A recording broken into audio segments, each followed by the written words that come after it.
আমি তো বলছি, এখন বলুন সাহস থাকলে, যদি সত্যি আপনারা নাই ইনসাফের জন্য যদি লড়াই করে থাকেন, তো বলুন দাবি এক দফা এক হরিয়ানার মুখ্যমন্ত্রীর পদত্যাগ, বলুন দাবি এক দফা এক ভারতের গৃহমন্ত্রীর পদত্যাগ, বলুন সাহস থাকলে তো বলুন।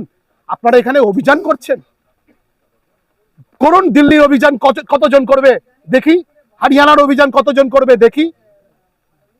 ইনসাফ এক মাপের হওয়া উচিত। তিলোত্তমার ইনসাফে পুরো রাজ্য এক।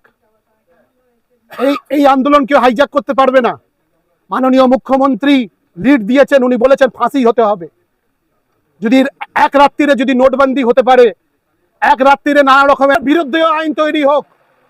এবং আমি এটাই বলছি, যখন তিলোত্তমার ইস্যুটা যেভাবে আমরা তুলছি, এখানেও দুটো মহিলা ঘর ছাড়া হয়েছে, একটা ছোট বাচ্চা এতিম হয়েছে, একজন মহিলা বিধবা হয়েছে।